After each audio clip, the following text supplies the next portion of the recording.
Welcome back, folks. It's the Two Ordinary Cops, and it's a bit of a somber one today. Schultzy, how you travelling? Yeah, mate, not too bad. I mean, I'm pretty busy. Of course, a bit of sad news over the weekend with the recent incident down at Bondi, and that's what we're going to talk about tonight because we will get Susie back on and probably Kath back on to talk about Brett, but we thought as an interim we should pay dedication to I suppose the victims of Bondi and also the police that had to attend as well. So we're just going to have a bit of a discussion about that. Yeah, mate. And look, when we say police, it's bloody first responders and civilians being absolute just gangsters. There Yeah. was some unbelievable heroics showed by unarmed civilians at that matter, and I have no doubt that even the ones that weren't um, in the media, there would have been so many little things that occurred that day. There would have been so many people would have showed courage. There would have been a hell of a lot of panic, which is completely reasonable. In that, as you know, you think of an untrained person running like hell. But anyway, we'll get into that later. But I think we can sort of summarise what we've been doing for the last couple of weeks. Yeah. Obviously, tonight we're going to talk about Bondi, but we haven't sort of had a chat to just us for a while. So obviously, we're going through the Brett Fort series and really breaking that down and giving that human element to both Kath and Susie's story about the incident with Brett Fort in 2017. So we've been covering that, and we're getting some great feedback from it, and it's. I'm glad we can do that. That's sort of the goal. We keep saying it. The normalisation of the police force. That's our job. So yeah, that's what we've been doing. It's nearly Christmas time, but we've had a bit of a dampener, and I think we can go into that now and sort of break down what we know and what we don't know, and more to the point, what we don't know, Schultzy.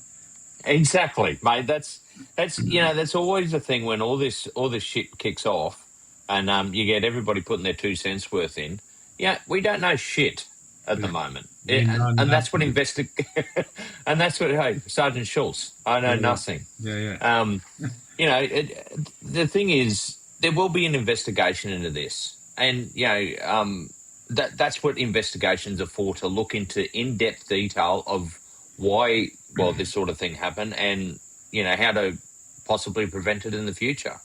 Um, Yeah, but I think, like, hats off to everybody. Like you said, apparently there was a nurse that ran out and helped out in bare feet and all that sort of thing, just to help out. We had a courageous guy that disarmed one of the shooters. And the police showing up, and everybody that took cover. Apparently, there was a husband that covered his wife from the shootings and got shot. yeah, All that sort of stuff. It's human tragedy. yeah. But there is some heroics, and it shows human nature and normalisation of people when they get in those incidents. Yeah, definitely. So I think we'll give a bit of chronology to it. So this is the information that is currently in the public, and we'll just sort of comment on and sort of add in what we would think about a situation like this. So, roughly 6:45 at night on Sunday, the 13th of December. Obviously there's a Hanukkah event taking place on the beach at Bondi, and Hanukkah is compared to the Christmas for the Jewish faith. So you've got a celebration occurring, as happens everywhere all the time in Australia, and should be allowed to go on without any interruption, let alone a murderous one. So 6:47, I think the timings were. Two men opened fire upon that crowd, and then chaos reigns from there. So a few things that, without the facts directly in front of me, I've read through a few things, but our idea is not to break down the facts, it's just to humanise it. So very shortly thereafter, a number of police have responded to the incident. And what I can tell is that it looks like there's been mention that a forensic unit was driving past and they've stopped as well.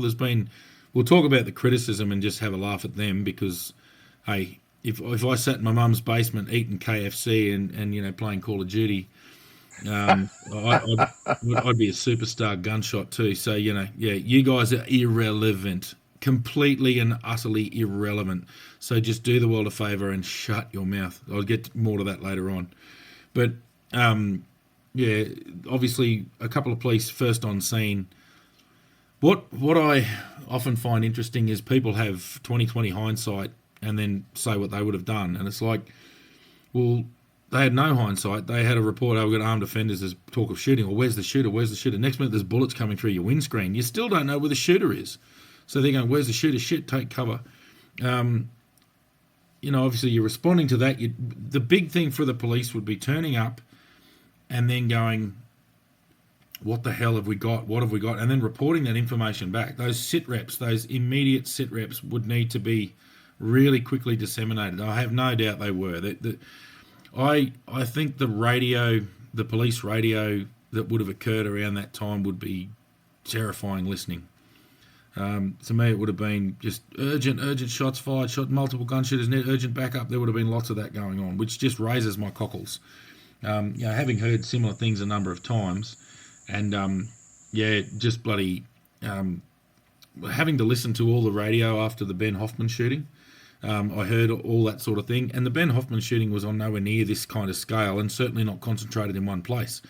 So while it was an active shooter event that I've attended, it wasn't, and not attended the field. I didn't actually turn up and face off with him or anything like that. It's an interesting, I think we even take it back a step and just go, 6:45 at night.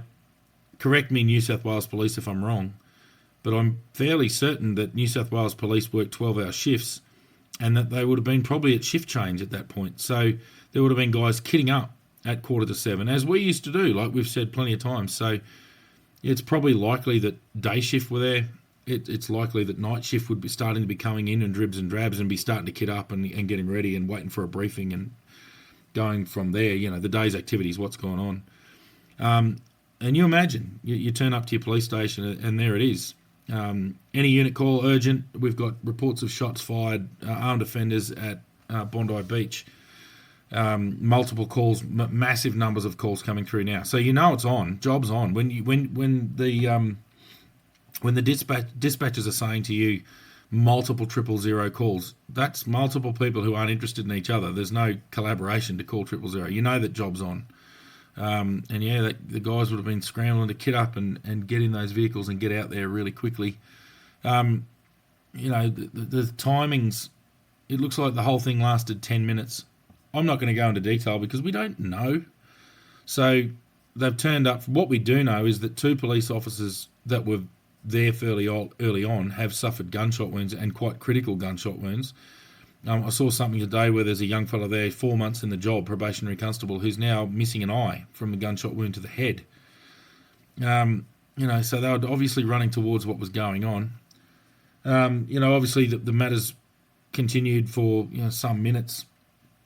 And eventually police have been able to shoot and kill one of the offenders, the older offender, and obviously shoot and incapacitate the other to the point where they were able to take him into custody. During that time, it looks like at least 2 separate civilian elements have tried to disarm that older offender. I see there was a couple that had some interaction with him and tried to disarm him and failed, and were both fatally shot. And then there was Ahmed Al-Ahmed has a fella from Sydney has run over unarmed and grabbed the older offender from behind and taken the shotgun off him. I think it was a button release shotgun by the looks of it. And I'm not by any means, I know a bit about guns, but I'm not going to carry on about guns. It just creates opinions from dickheads who I don't want to hear about. So it looks like he wasn't able to actually operate the gun, or that he was happy that old mate was now unarmed and was moving away.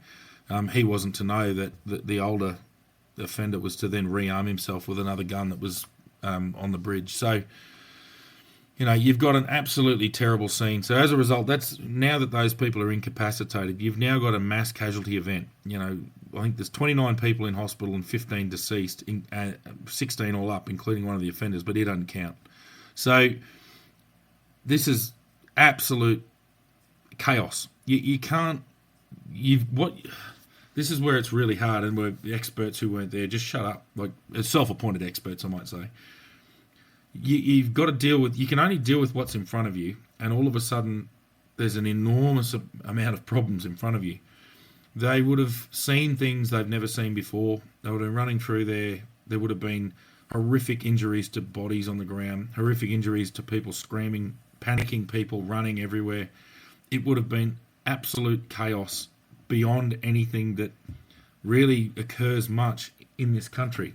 The only, there'd be a handful of people, a lot of military people would have seen similar things overseas on deployment, but not at Bondi Beach. The iconic Bondi Beach, the place of celebration. Yeah, that's crazy, isn't it? I think, and also one of the important things is, and we've spoken about leadership before, and it's when shit hits the fan like that, that leadership really, really counts. You get those really good leaders that step in and guide the younger troops and all that sort of thing. That's one of the things I picked out about it, but like you said, everything's so much chaos. People don't know where the shots are coming from. It takes a while to orientate, yourself to where the threat is and what are the threat and who you have to protect. It's not like, watching it on a YouTube or whatever. You're sitting there going, you already know where they are because, of course, you're watching it without any threat to yourself.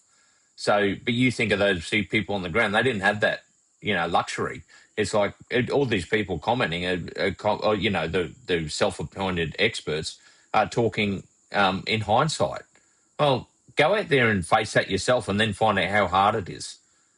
Because, you and I have both been to scenes, not like that, but, where it's absolute chaos. And it takes a while to orientate yourself and, decide the best course of action. Yeah, totally. Yeah. I mean, we'll leave the keyboard warriors. They are what they are. We all know about that. But the big thing to me here is as well, I know you mentioned leadership. Well, the thing is, I think it was too fast. There was probably leadership on their way. But, I mean, what are they going to do? They turn up and go, what do we got? And we don't know. People are shot. There's people dead everywhere and there's bullets still flying, Police cars are getting shot up. It's just, there is nothing more they could have done. I can't criticise the response from New South Wales Police for a second. If it is true that I think there was comment that 2 female officers turned up and they were forensics officers. Generally speaking, forensics officers are unarmed. Because they don't need to be armed. They carry enough crap with them. They don't need to be armed. Their job is to turn up to a secure crime scene and go from there. And yeah, sure, they're first responders as well. But generally speaking, a mass shooting is not something that they would be expected to attend as a first responder. Yet they did anyway. And there's a little bit of criticism, but I mean, I just dismiss it. And I want to sort of pass that on to people who are getting angry with people speaking. The best response to them is whatever. You are irrelevant. When a donkey goes ee-aw, does anyone care? No. It's just no. That's what donkeys do. So I think just treat them like donkeys. Yeah, donkeys ee-aw. There's a few ee-awing at the moment. We've got a mob of donkeys hanging around. So what? Move on. They don't matter. They are irrelevant people. They've never done this. They'll never do this. They'll never. This may sound really harsh, but they'll never be remembered. They're irrelevant. You've got opinions about things that you know nothing about. I don't know anything about brain surgery, so why would I comment on it? It's that. It's just I don't have an opinion on it because I know nothing about it. But anyway, that's that sort of rant. But I think where the leadership that we were speaking about before, where that really would have come to the fore, would have been right. Okay, offenders in custody. This is the other thing that a lot of people don't think of. Oh, yeah, right. Well, the 2 blokes are down. Who told you there's 2 blokes there? How many people? Do I know how many blokes are there? I have no idea. We're not finished yet. We're not finished until we're finished. Who's not to say that they weren't the first wave of another attack? Who knows? You have no idea. Given a lot of extremist Islamist attacks around the world, there's a lot of explosives involved, and there were in this one too, in this incident as well. And just, I think, thank God that nothing actually. It sounds like there were no detonations, but the reports were that IEDs are found. So you're thinking, right, we've got this guy still alive. He's in custody. Well, he's wearing a backpack. From what I could see, it looked like one of them at least had a backpack on. What's in that? I have no idea. Is that going to detonate and blow me and this bridge to pieces and everyone else around me? Is there a second wave turning up in a vehicle that's going to wait till there's a lot of police around and then start shooting police in the back as they turn up? You don't know. It's mass fear, mass casualties. People watch too much television, play too many computer games, and are never involved in this stuff.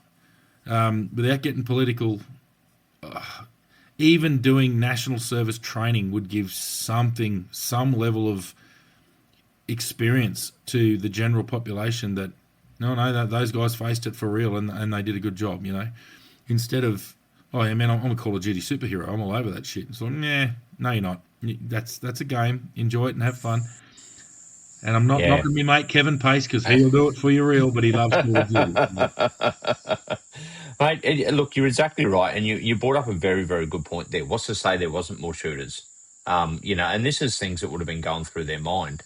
And police are trained in actually looking and observing around. Your peripheral vision and all that sort of stuff. So, that's one of the things I have to account for because it's fair enough. You've got the both of them down, but then you've got to worry, is there another wave coming? You've got to consider the safety of everybody involved, considering first responders as well as the public.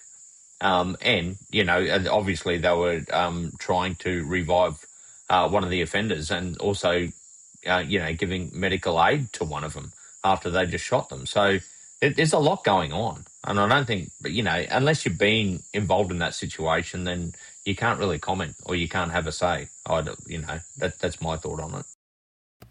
Yeah, and I mean, yeah, that's right. I mean, we live in free speech. You can say what you like, but I also have the right to completely ignore you and ridicule you, basically, because you don't know what you're talking about. So whatever.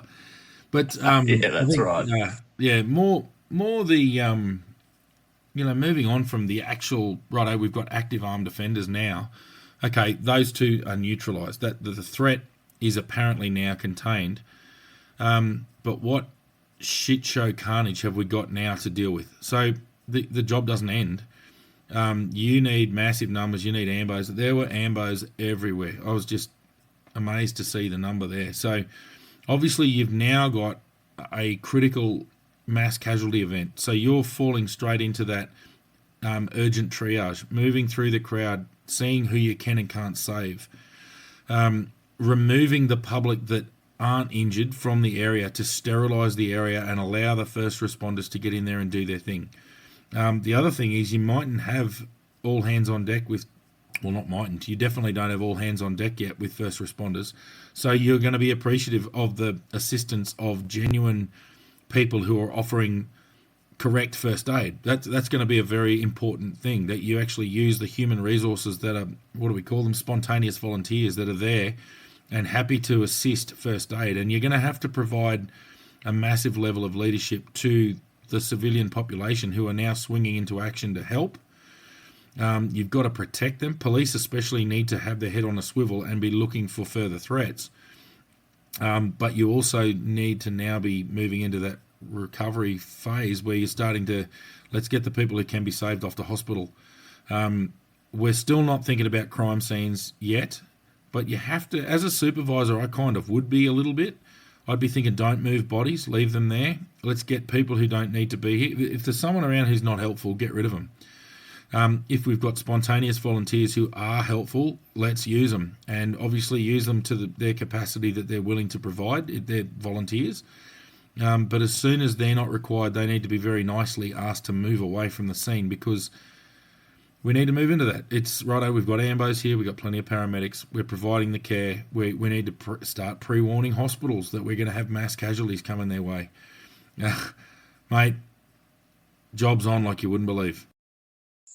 Yeah, mate, you're exactly right. And look, another point, you move those people on, but one of the things is also witness statements later on. You've got to account for people there, what they saw, because every bit of information that you can get from witnesses is important. So you want to grab their details as quickly as you can, so then you can contact them at a later date. Now, that might sound a bit, probably not right in your field of vision, and it's probably not, but however, it's important that you try and get that information because they can move on and go home. Maybe they don't want to hang around, that area because of the destruction and all that sort of thing. So, and that's something you've also got to think about. So we've just mentioned so many things these officers had to think of on the ground without the resources that they probably need to actually carry out all that stuff.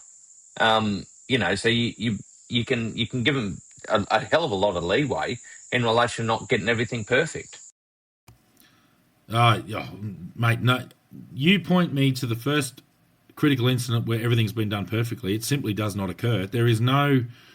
What everyone needs to do is their best, and that's all you can do. The information at the time, you can only do what you can do, and you don't have much information. And I think that's our point. It's these guys ran in there and did what they could do. The Ambos would have been the same. They would have been turning up. You've got to overcome your very human response of holy shit, and it's just you would be overwhelmed, and you have to try and snap out of that. You have to go, right, job's on, snap out of it.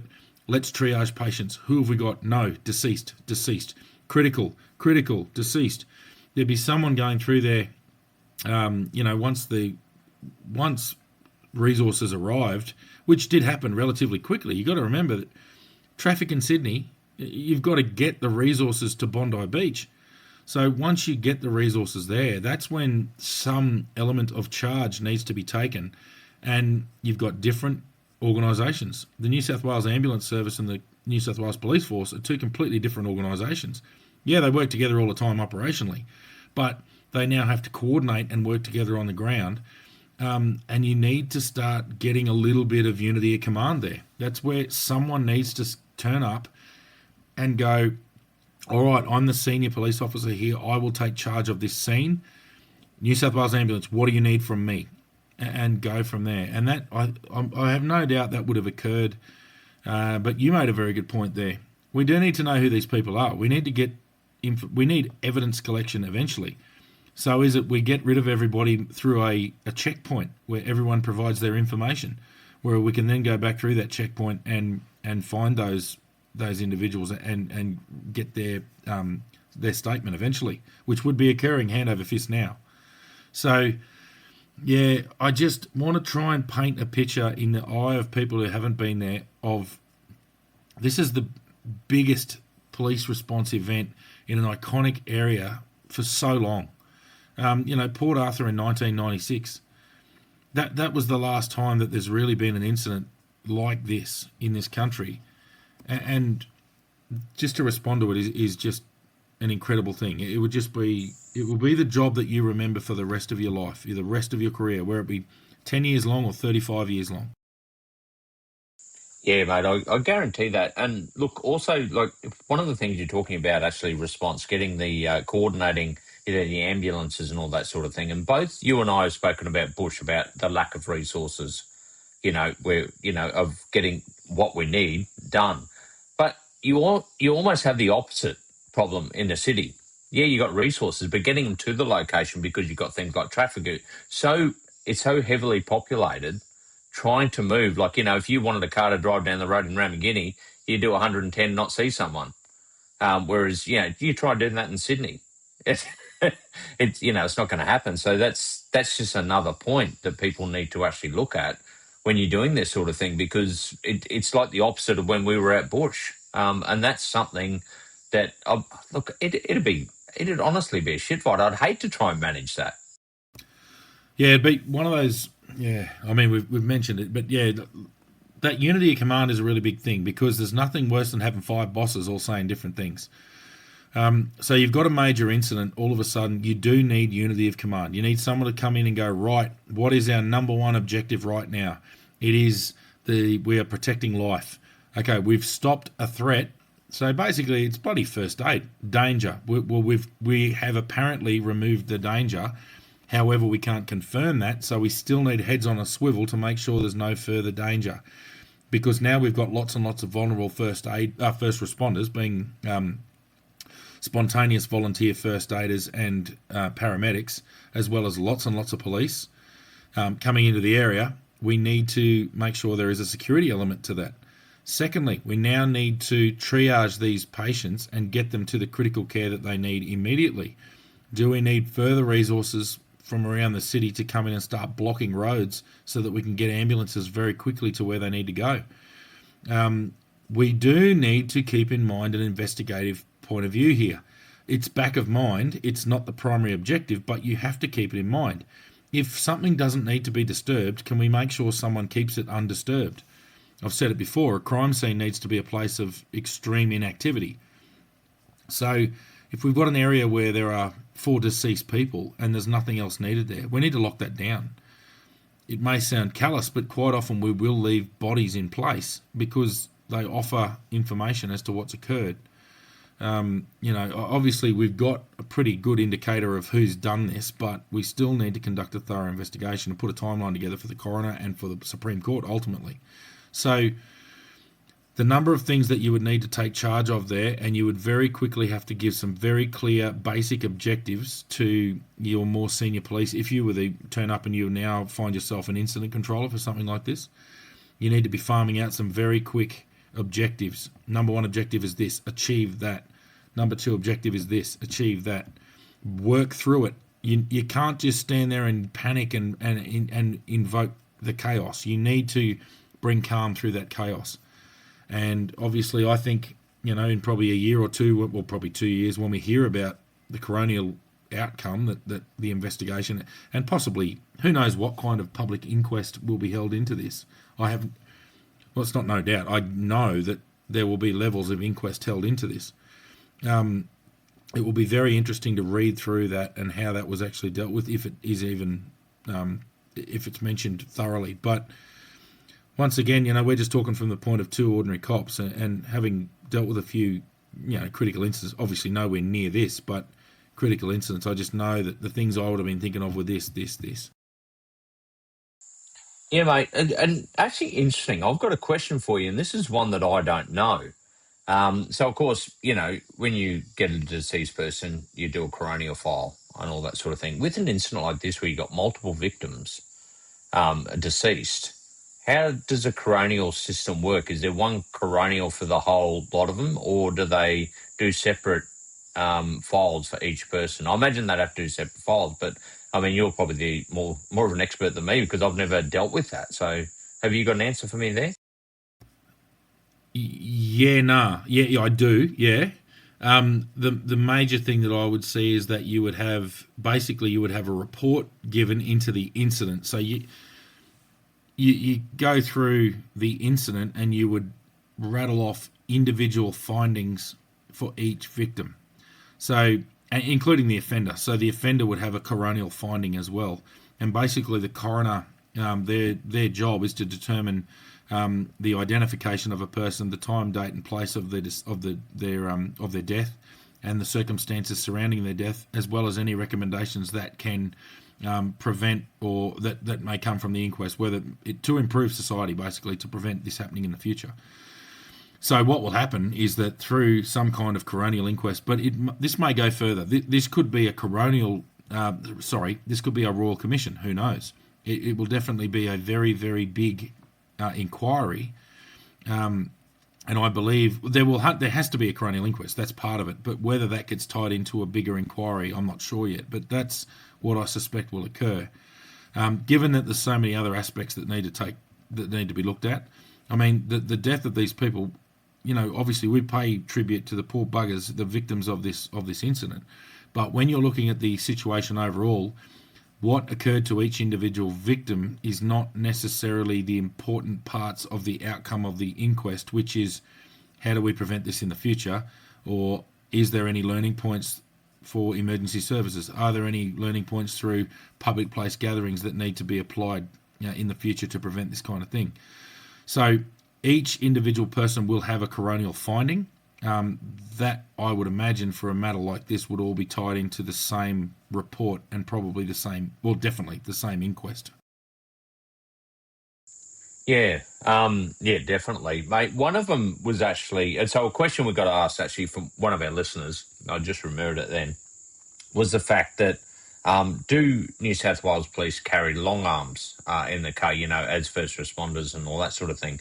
And I mean, in the police, we could carry them. I mean, if we were trained in the AR-15, there was nothing stopping us taking it out. And there were times when we did roll around if there was a threat or, critical threat that we thought was available. However, I mean, this one, there probably was no information about a threat, so nobody would have been carrying. But a question, I imagine New South Wales are similar to what we were, but if anybody, especially New South Wales Police, Correct me if I'm wrong, but I imagine you can carry long arms around if in your car while you're doing general duties. And if not, yeah, correct me. Yeah, I don't know is the short answer to that. I could certainly make a phone call and find out, but yeah, I don't know. And yeah, like you said, in the Northern Territory, we've always, as long as you were qualified on the old school AR-15s back in the day, you could take them out, and there was no issue with that. It was just a matter of signing them out of the armory. There was no issue around that. If you were qualified, you could take it. Simple as that. We were all qualified to use the Remington 870 pump action shotgun. It was encouraged that people take that. We used to have secure areas and vehicles that we could put them. But when it came to the AR-15, it was kind of, but both long arms were kind of voluntary. Oh, case by case, it was up to you. It was your decision to take a long arm with you. I know my mate Todd, he religiously carried what happened was the AR-15 program progressed and they brought in what they call patrol rifles, which are an AR-15 variant. Just a little bit more recent. The ones we used to carry were, I'm sure they were from Vietnam. They were bloody old school. So anyway, I think the new ones were really top of the line, high quality AR-15 rifles with different tactical applications, and they also had light sources, good optics, everything like that. So we were allowed. I wasn't qualified in the patrol rifle. I never did that course. They didn't put sergeants through it for some reason. They sort of wanted all the troops to go through, but which is fair enough. But I would have thought you'd put a sergeant through first. But anyway, I didn't make that decision. But he was qualified with the patrol rifle. Todd, this is, and I know he took it every shift. He had it in the back of his car every shift. So it was fairly lax. It was like, yeah, take it. But obviously, if something kicked off, the downside was somebody would rush back to the station and grab them, and maybe grab a handful of them and bring them out to everybody else at the scene. But obviously, your Glock handgun was compulsory for your frontline police on duty. And look, NT police, I've been out for a day or two now, so correct me if I'm wrong. It could be now there's a policy where you're on duty, you wear the belt. I know that there were plenty of times, especially in the early days, Schultzy out bush, the belt was non-existent. You just put a party pack in your pocket, and that was about it. Oh, not even a party pack, just a little pepper spray in your pocket. Yeah, that's about it. And look, a lot of the times, yeah. I'm not sure if I mentioned it before. I went to one where an incident got out of hand, and we went to arrest this guy in a angry mob, and then realised we didn't have our belts on because it was the first thing in the morning. We went around to grab a coffee, and got involved in this, and then we had to tactically disengage to go back and get our belt. So, yeah, I mean, these days, I know, and even then you could probably get a bit of smack on the wrist, but they never really looked at it too much. I know there were some commanders that, liked you to wear it, but there's also a lot of communities where you didn't really have to, and it could actually create a bit of animosity if you did. And not to say that wasn't a concern, or that was not a concern. It's just saying that, you try and work with the community, and if you didn't, most of the time those places were not a threat. You could probably talk your way out of 95% of cases.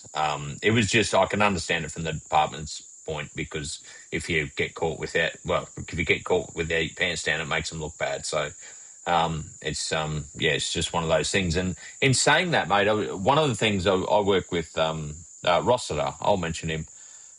He was one of my senior partners for a while, and he used to make sure we took out the shotgun all the time. Not everybody did, but he was a firearms instructor as well. But his main point was, yeah, it's better to have it and not need it than to need it and not have it. But also, it makes you familiar with the firearm, which, has been proven in the past.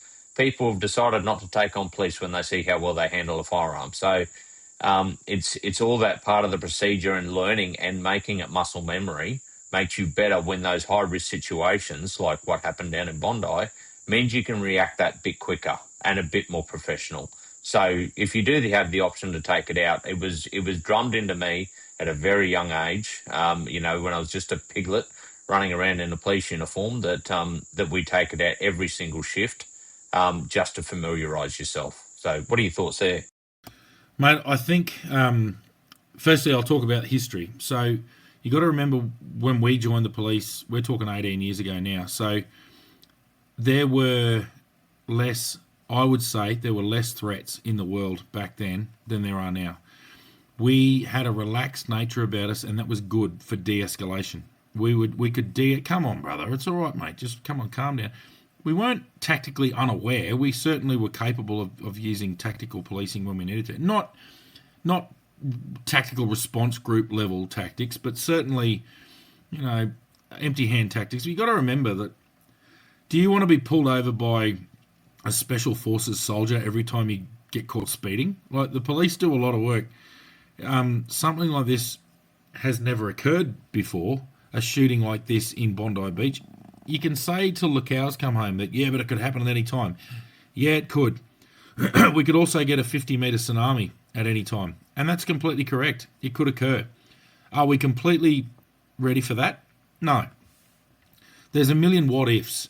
There's what if this happens, what if that. Yeah, we are prepared for most things. There's a lot of shootings. We do have very highly trained specialist police that deal with very highly problematic situations.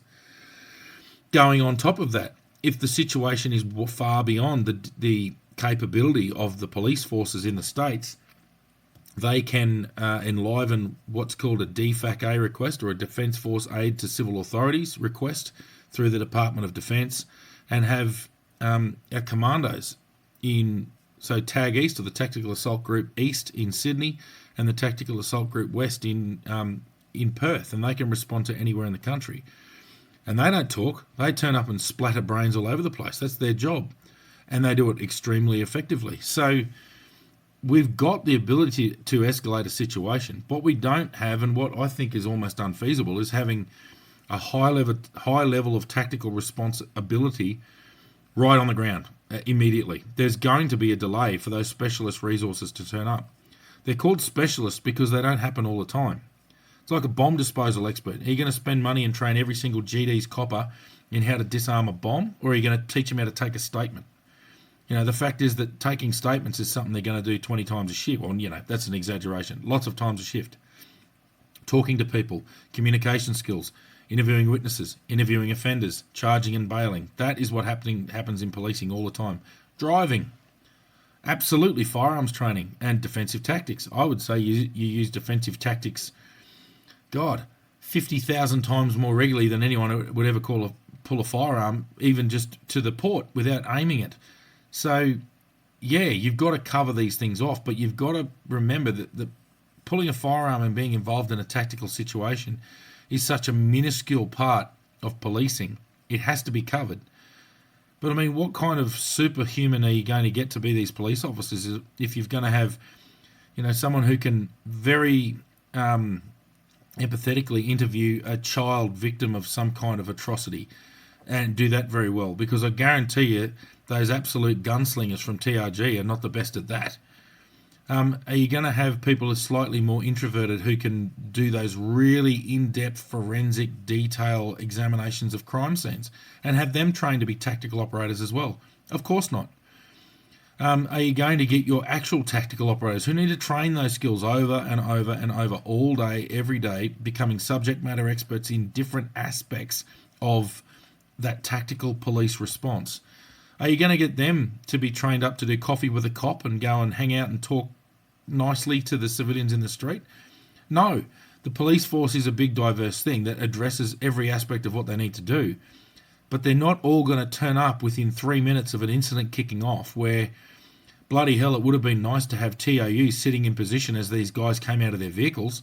Yeah, great. If you can get a crystal ball to work, you're better than me.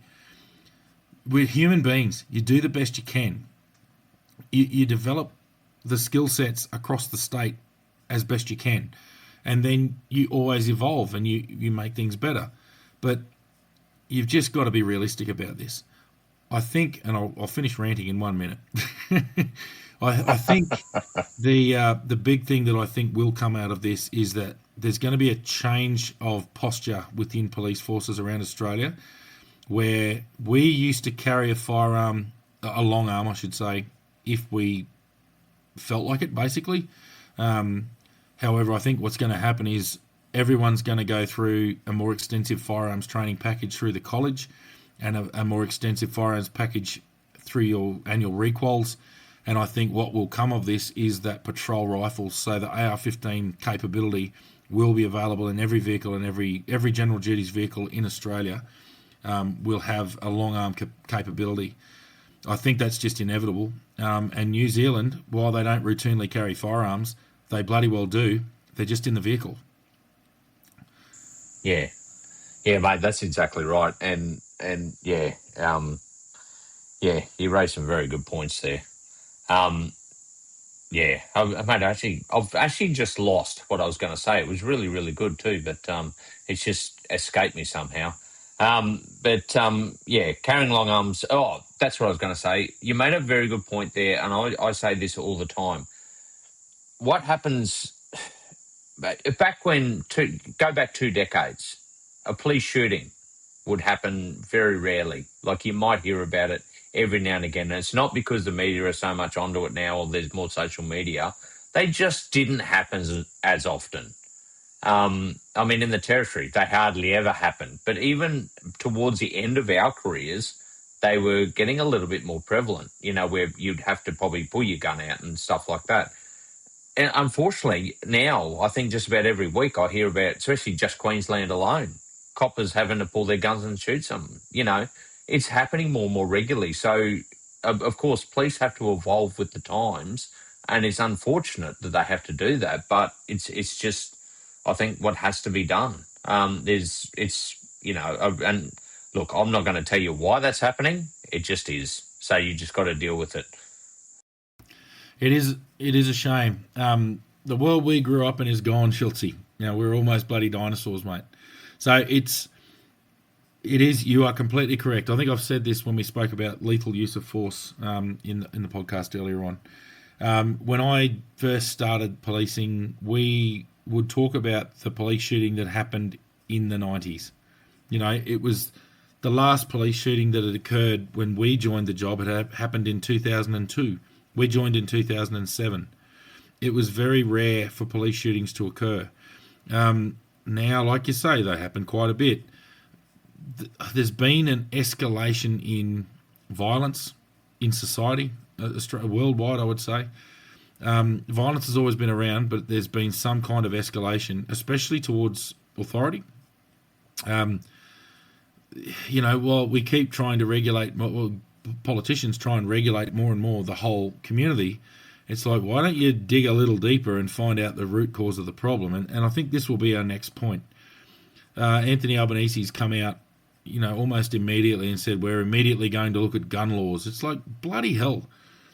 When I was a kid in St. George in Queensland, when I was a very little kid, I mean younger than 5 years old, I remember this vividly because I used to like guns. My grandfather used to take us shooting over on his block, and I was a little kid. I loved guns.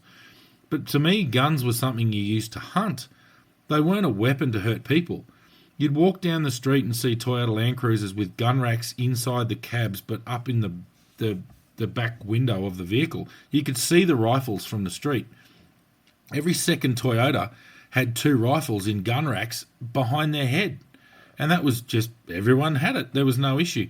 If you went down to the little the sports store, which sold rifles, they were the gun dealer in St. George, people would buy a new rifle and walk out with it proudly with a box of bullets in their hand, and they'd walk down the street with a new shiny gun. It'd take them 20 minutes to get to their car because everyone would go, oh, did you get a new rifle from, I can't remember his name.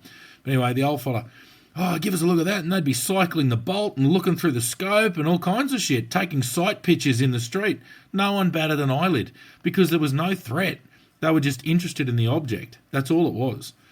And I just remember that was just normal. That was life. But I tell you what there wasn't was crime. There was bugger all crime. The biggest crime that took place there was, the young blokes that go do burnouts in their cars full of grog down, they'd all drive out after the pub's shut and go down by the river and do burnouts in their cars and light fires and play music. When I say light fires, like campfires, and sit around them, and someone would pull out a guitar and they'd be drinking piss. If they did that now, all their cars would be seized and they'd all be arrested. But my old man even tells from the late 70s, the copper would turn up and go, how are we going tonight, fellas? Everything good? I'd hate to see everybody get hurt tonight. Just take care as you're driving home. And I know that's never going to occur now. But there was a sense of human responsibility there. It's like, you guys go out and have fun. You're out of town, no worries. You got cars, you got alcohol, you got this. There was an expectation, and anyone who even spoke about, I'll go and get my gun and blow your brains out, was considered the biggest weirdo in town, and no one would be around them. The people would hold them to account immediately. Normally, don't speak like that, smack. That sort of thing just doesn't happen. It doesn't happen anymore.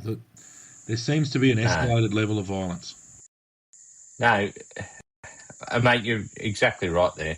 Actually, one of the things I'll talk about, and I won't mention any names, but someone I know very well. He was a copper back in the days, and this is going back in the 80s, or late 70s. And occasionally, when working out bush, the local publican would call them up and sit there and go, "Oh, there's a few people coming in tonight. Could be a bit of trouble. There's a bit of animosity between this crew."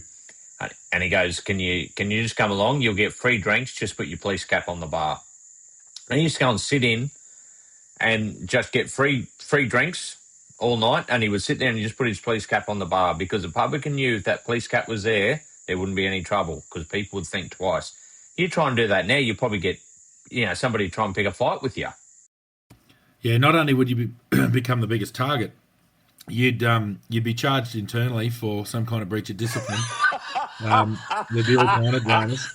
You would be done for corruption for receiving gifts and benefits. That would never occur. You would last about 20 seconds in this police force these days. And that's just the way it is. Oh, dear. So, yeah, that's right. I think I was born 2 decades too late. Oh, yeah. No. So, mate, I don't think we need to bang on. I think what we're saying, I think a lot of people who share similar views to us agree. People who don't agree, okay, no worries. Tell me the solution. You tell me the solution. Do I think clamping ridiculously down on licensed, law-abiding gun owners is the answer? No. I don't disagree with our gun laws. I was a little surprised to hear that a non-Australian citizen was able to get a gun license. That would be the only thing I'd suggest. Maybe you've got to be an Australian citizen to get a gun license in this country. But apart from that, I don't see a problem with our gun laws. The number of licensed firearms owners around where I am now, there would be, within 10 kilometres of me, there would probably be 500 firearms. Do I feel unsafe in this community? God, no. I feel safe as houses in this community. I'm a licensed gun holder. I'm a licensed firearms user, and I have firearms. I don't use them very often, but when I do need them, they're there. I've got livestock. I've got pest control.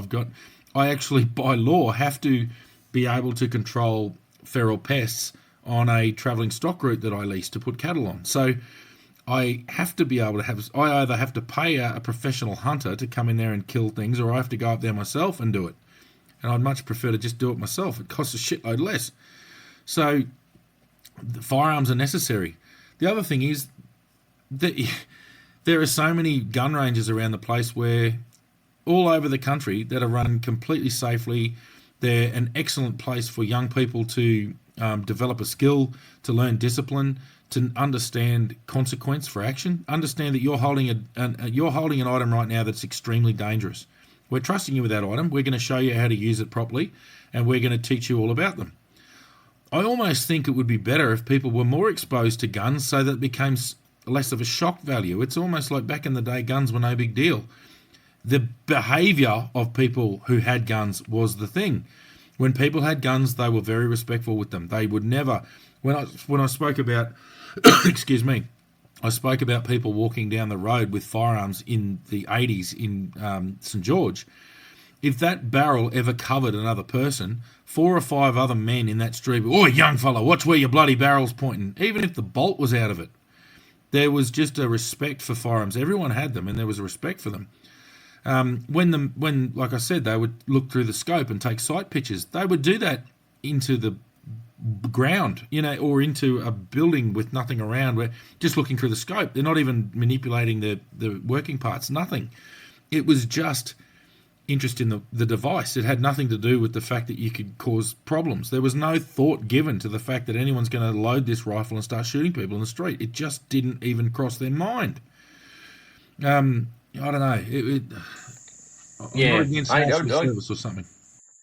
I mean, and look, I grew up bush as well. My dad had firearms, for pest control, and we lived on a farm and all that sort of thing. But, the first rule, when we're trained in firearms in the police is, treat every firearm as if it were loaded. Never assume it's empty.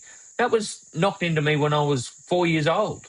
Well, I'm not really sure what age I was, but, never, cover or point, what is it? Anything that you're not wishing to destroy. That's the second one. Never point in a dangerous direction. Always point to the ground. We say when you're carrying a firearm, you always carry it with it pointed to the ground because that's the safest direction when you're carrying, and just in case it has got a round in the chamber. And you always manipulate the firearm when you get it and check it. That at the rules 101, we learnt them at a young age, and I think you're correct there. Did I ever feel, and it would have been the same around me, there would have been hundreds of firearms. Did I ever feel danger? No. I used to hear the next door neighbour, shooting their ducks or, vermin that were probably, hampering their stock and all that sort of thing all the time. Did I feel? No, because I knew they were trained to not point towards our direction. They would always make sure there was, something safe behind to stop the bullet if it carried through. It was just ingrained in people. And I completely agree with you in relation to the gun laws. I would say the only thing you probably need to do is maybe put more resources into the firearms unit to monitor those gun laws. And like you said, having a non-Australian citizen holding a gun, well, that might be something you need to look at. But also, everybody, just monitor the licenses every now and again. Do a mental, just check on their history, all that sort of stuff. Just put resources into where it needs to be done, because I think we actually do have some very good gun laws. We're probably one of the best in the world in that, in that statement. Yeah, for sure. And I'm just going to challenge myself here. Always assume every firearm is loaded. Never assume it's empty. Never cover or point at anything you are not willing to destroy. Keep your finger off the trigger and outside the trigger guard until your sights are on target and you've decided to fire. Beware of your target, what's in front of it, what's behind it. Never fire at anything you haven't positively identified. Northern Territory Police, I want you to get onto me and tell me how I went. I tell you what, mate, I reckon that was almost word for word. And for anybody joining the Northern Territory Police, just replay that to yourself, because that's pretty much, we had to get that verbatim. When we did it, had to be word for word, comma for comma. But yeah, mate. And how many years is that old, mate? It's almost 20 years since you first learnt that. It'll be 19 years in February. So yeah, that just they used to ram it down our throat. That's what I'm talking about. Guns were around, mate. Guns were everywhere. Remember sitting? What's the safest you've ever felt in your life? I'll tell you what I did. It was sitting in a muster room full of cops. Every single one of us had a gun on our hip.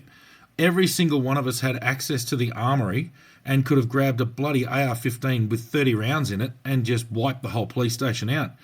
But that was the safest place in the world for me, was inside that muster room. Absolutely surrounded by an entourage of firearms. So, to me, firearms aren't the deal. Maybe bringing people into the country who want to kill us all is the problem. But anyway, we're not a political podcast and we never will be. I just think we need to take a lot bigger look at the people who do this stuff and not necessarily... Look, I don't want to be the US. I've got nothing against the US. I quite like the US.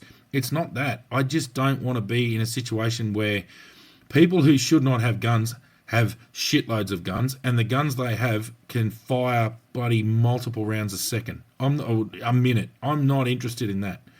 I like the fact here that there are, these are extremely dangerous things. You can pick this thing up and I can instantly kill lots and lots of people with this device. They're a necessary thing, and in a responsible hand, they are completely harmless. They will never hurt a soul.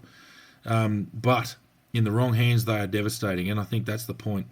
But, mate, from here, I think that's the political side of it, and that's my view on firearms. I think the beauty of us is both of us politically are raging centrists. I think extreme left-wing people are complete morons. Communism's never worked. Get over it, folks. You don't get to control everyone's thought processes. Move on. The extreme right wing are a bunch of fucking morons as well. I'm not interested in what you have to say. Go out and hate everyone all you want. The extreme right doesn't work either. The centre's where you need to be. Just be a good human being, and nothing will go wrong. If everyone in the world just went, I'm not going to commit any crime today, I'm going to pick up a piece of rubbish if I find it. I'm going to help a little old lady across the road. I'm going to pull over for the car on the side of the road with someone changing a tyre. If everybody did that, the world would be a magnificent place. That makes me sound like a naive fool, and guess what? I ain't one. I'm just saying, it's got a lot more to do with the humans in the world than it does with the devices that are available to them. Yep, and I completely agree with you. You're dead right. Mate, one thing I reckon, as we move on from this, one thing we actually failed to mention, we've done over 100 episodes. Yeah, someone pointed that out to me. I hadn't even realised. Well, I've been a bit hectic. It's, I think we're up to 101 or 102, are we? Yeah, mate. So this is 102 this week. When we first started, I don't think we ever expected to go this far. We didn't discount it, but people listening and our listenership is definitely growing and all that sort of thing. So yeah, thank you to all the listeners that kept this podcast going. And look, we do have some more exciting stuff in the future. In fact, it's getting so big now. I'm going to have to spend more time on it. Where I find that time and where you find that time, we're not really sure yet. But thank you to everybody that's listened so far. It's actually amazing to hear all your feedback. And again, I do apologise for anybody that I'll try and get back to everybody I possibly can. And when we have one about Damon, I will go through a lot of the questions that people have asked us. But mind you, there's hundreds now. But yeah, thanks for everybody. And there are definitely some exciting things. Again, I'll mention again, I'm going to New Zealand in the new year.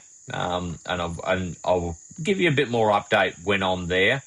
Hopefully I'm going to arrange a time where I'm probably, especially in Christchurch, where if any cops in Christchurch want to come and have a beer with one of the ordinary cops, Schultzy, I will buy you a beer. So I'll put that on Facebook. So if you want to come down for a chat and just yarn, just talk about the good times, have a laugh. That's what it's all about. So, so I'll be doing that, and I'll be looking into a bit more in that Boy in the Water podcast. So if anybody's interested in that, down in Gore, I'm actually taking a trip down there. So I just want to get my head around it. I've listened to all the, investigative journalists about it, but it's just intrigued me enough to look a little bit deeper into it and just see what's really. There's just a couple of unanswered questions that I'd like to that people also ask me that I'd like to look into. So yeah, but mate, I reckon that might be just about us. What do you reckon? Unless you've got a carton of the week. I've got a carton of the week, mate. I have a carton of the week, and it's firearms related. So I'm not going to name you completely, but Constable A from Tennant Creek Police Station in about 2013.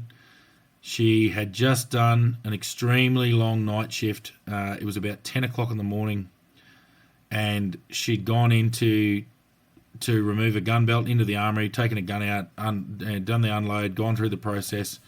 And the process is basically you go in, you stand in front of the wall, you've got your safe direction, so there's basically a mat. I know different jurisdictions do it differently, but there's a mat in front of you that's made out of ballistic material, and it always goes into a concrete wall, so the bullet can't go anywhere if you do let off a negligent discharge. She's gone in there, eyes hanging out of her head. She's taken a Glock out, and she just forgot to take the magazine out before she starts. She's done this 1,000 times, but this particular night she was absolutely stuffed. And she cycled the rack, and she hasn't noticed the rounds flying out every time she cycled the rack of the Glock. And the last one, she took a perfect sight picture, and the last thing you do is you take a sight picture and squeeze the trigger, and it goes click, so you release your working parts. But you have the magazine out of the gun before you do that. She's gone rack, not noticed 3 live rounds come out of the gun. Sight picture, squeeze the trigger, kaboom! Straight into the mat. And the CCTV of that was priceless. You could just see her absolutely overwhelmed by the sound. Like imagine a 40 cal going off in a bloody concrete room. You can see her then just drop her shoulders in absolute pissed offedness at herself, put a gun down, and just put her hands to her face like, how could this day get any worse? You then see the shift sergeant go in and go, are you okay? And you can see her just go, I need to go home. The poor bugger. Yeah. Extremely competent police officer. Just a human being who'd been at work for way too long. But you don't get to shoot the wall of the Tennant Creek Police Station without buying beer.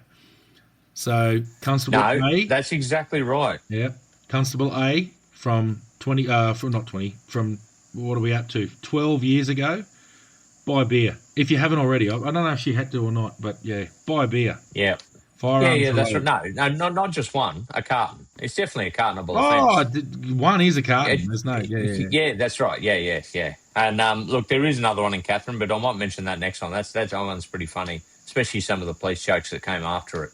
yeah. But yeah, we'll save that one for next week. But anybody else that's got them coming on, give us your cartonable offences, and we'll mention them on the podcast. We'll definitely get better at it as we move forward. But mate, I reckon that's almost us. What do you reckon? That'll do us, mate. And look, once again, on a serious note, from the 200 cops, our greatest condolences to everybody at Bondi Beach. This is a tragedy that doesn't occur in the Australia I know and love, and I think we need to get back to that. This is stuff we see overseas. It's not what we see here.